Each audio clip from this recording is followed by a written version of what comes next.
Episode 17, I finally pulled the plug and I knew that I had to get out of this. Really, all these things that Troy was engaged in really didn't correlate with any of my values. At the time, I was still a Jehovah's Witness, but I think even if I hadn't been a Jehovah's Witness, I really didn't want to be a part of this lifestyle or even be related to, associated with someone who does all these things. Like, for example, one day in therapy, he had mentioned how he would kind of start confessing about all these crazy things. And to me, I'm just sitting in therapy completely shocked. I can't believe that you would do that. This is absolutely horrible. And one of the things that he had told is that he was at a memorial for the Jehovah's Witnesses. It's a very important event.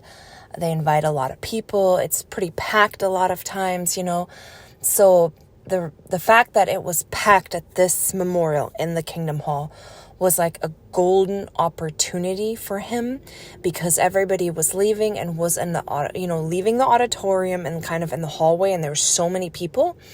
And he used this as an opportunity to grab the butt of a sister that he thought was really cute.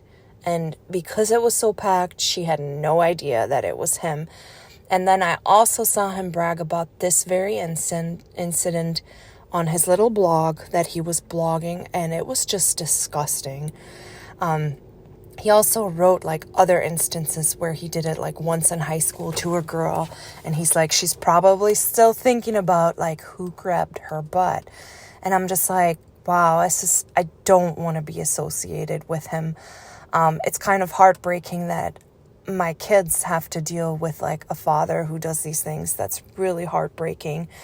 I just really think that he got a thrill from very risky behavior, because he would sneak into movies all the time. First of all, he went to movies by himself all the time. And then he would get such a thrill of not paying and just walking in as if he owns the place, and had to brag about it when he came home. I didn't pay, I just walked in. And then it also got to the fact where he would kind of tell the kids this is how you do it. And I'm no. Plus we're Jehovah's Witnesses. So I'm just what are you doing? He also worked for the police for a while. And while working, he wasn't an officer. Jehovah's Witnesses aren't officers, but they can work in the building or, and he would do pornography on someone else's computer. So it couldn't be traced in to him because he was doing night shift a lot of times, or evening shift. And sometimes if there was equipment that he thought he could use at home, he would just walk right out with it from the police and take it home. And then he would tell me this is such an expensive piece of equipment. And I'm did they give it to you? And he's nope. I walked right out the door and no one stopped me. And I'm just floored as can be. I'm just what in the heck? I mean, this is just so crazy. And really on top of it, all the other uncaring, unloving stuff over the years that he did. I remember we actually had an international convention one year. The kids were really little. The first day was really hectic because there was no parking. And then, you have a diaper bag, you have a meeting bag. This is before everyone had iPads. So you have all the books to carry. You have little things for your little ones, just a ton of bags. And it was hard to sit with little kids and climb stairs with little kids. So the second day, he says, I'm going to go find parking and I'll drop you guys off. And you find seats so we're not late and can't find any seats. And I'm that sounds fine. So he drops me off and I'm with little kids with a bunch of bags, and still it's the international convention, can't find seats. And I start having to climb all these high stairs I can't remember if there was a railing, but a lot of those huge stadiums actually don't have railings. But it doesn't even matter because I can't even hold all the kids' hands and I have all the stuff to carry and I'm starting to panic a little bit. And like the loving thing of the organization would have been to mark seats on the bottom for seniors and for small children. They do mark it for seniors, that's nice, and like disabled ones. But like when you have little kids, you're handicapped in a way too. I'm like, it was just dangerous. And then plus we had to dress up. So we're wearing like skirts and I'm trying not to wear high heels, but a little bit of a heel. And then you're in a stadium designed for like basketball, where it's not made for dress clothes. And I remember I started panicking going up all these stairs, can't find seats for this many people.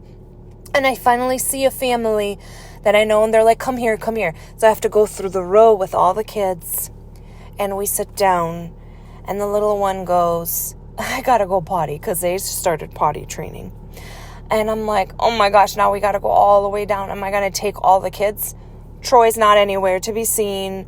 And so I'm like, I guess I gotta take all the kids back down now. So I go back down all the way. And a lot of those, like I have to take them to the women's bathroom. So a lot of times those women bathrooms have huge long lines. And so I'm thinking, oh, I do know. And I know this just growing up at conventions and assemblies, that there's always kind of like bathrooms for, elders and circuit overseers, which, hello, we're all people. Remember, we're all brothers. We're all people. We're not supposed to have an elite. And I would, when they were party training and they really had to go and the line was long, I'd just go to one of those other floors and ask the attendant, look, he has to go so bad. And if the attendant had mercy, they would say, okay, come on, go to the bathroom real quick. But at this convention, I'm sure there was like a governing body member there too. Shouldn't matter. We're all brothers. Shouldn't matter. They're not higher than we are.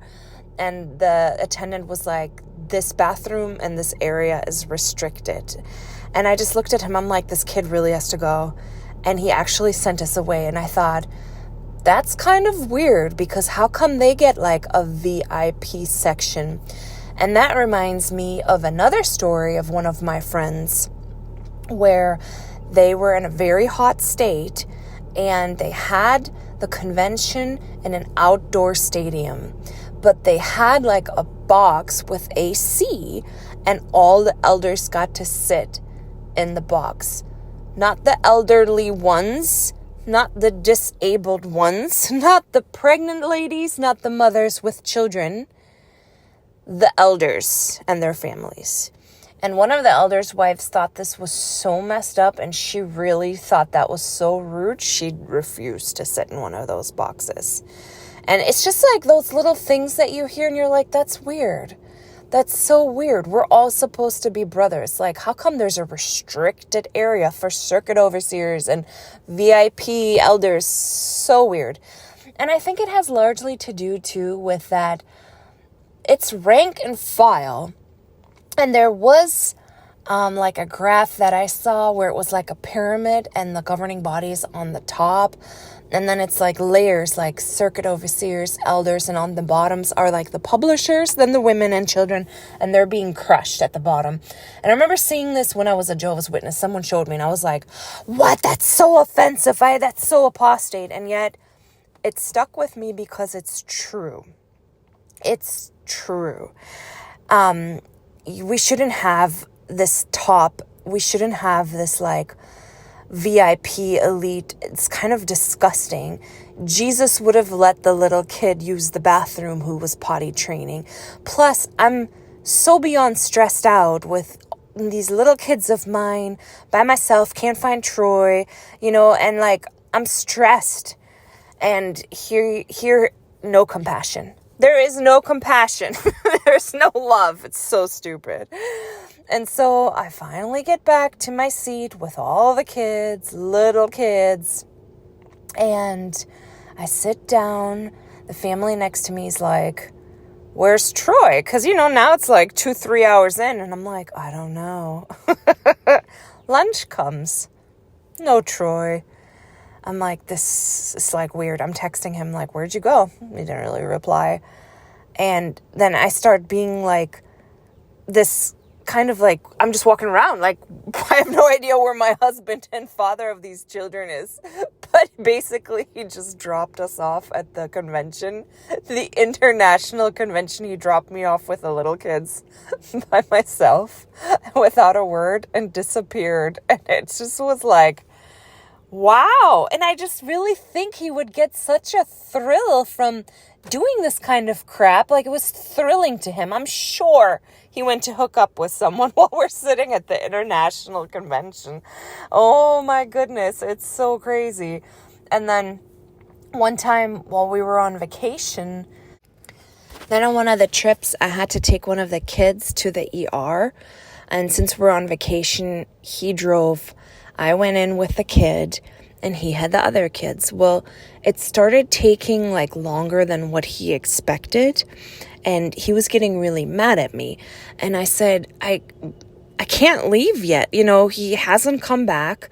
Then finally he gave us like the diagnosis, and I don't know if he needed some like treatment or whatever. And Troy's like, will you come?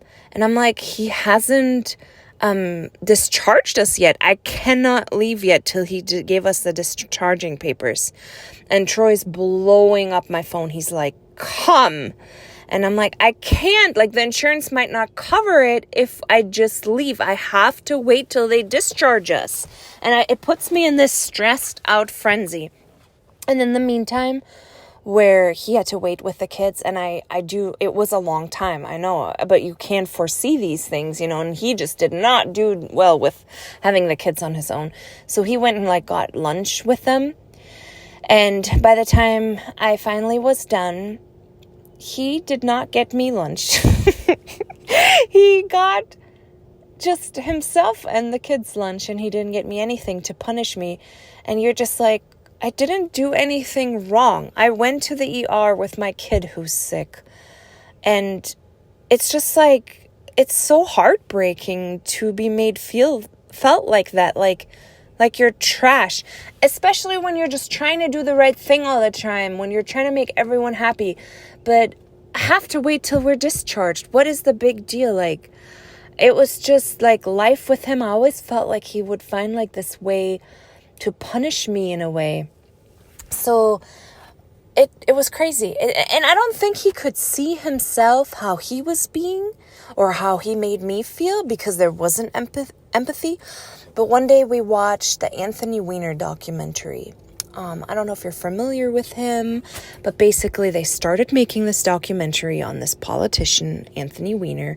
And while they're making the documentary, it comes out that he's a sex addict and he's sexting all these people while he's running and campaigning.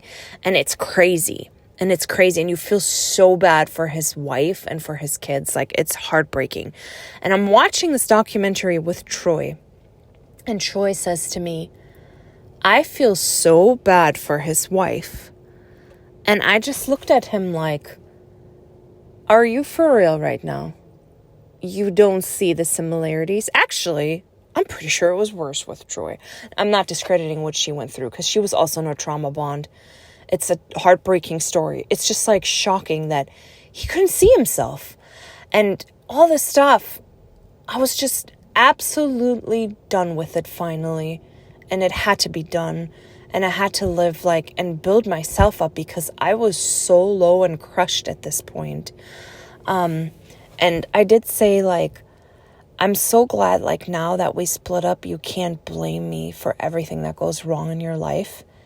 And he looked at me and he goes, I still will. And I'm sure he does. I'm sure he does. Also have to mention a blog that I found on my journey of realizing that I was dealing with a cheating narcissist. And the blog is called Chump Lady.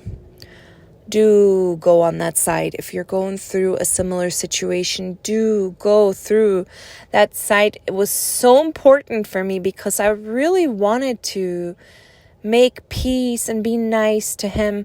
And the site really taught me that you have to go gray rock. because when you're dealing with a narcissist, you can't deal with them. You can't really be quote unquote nice. Ideally, if you don't have kids, no contact. But I did have kids, so it's more gray rock, don't react, business professional. And that was the way to go. It drove him crazy. It really did drive him crazy, but it was, it let me protect myself, and it made me like reestablish like my dignity, and that I will not stand like this. He wanted to be friends. I'm not friends with people who do this stuff. I am not friends with people who sexually harass women and who treat me like dirt. He's not my friend. He is the father of my children. We have to somehow co-parent, which, by the way, is a disaster. You can't really co-parent with a narcissist, but it is whatever. So here we are in the middle and process of splitting up. There's more to tell, of course, and I will continue this story tomorrow. Bye.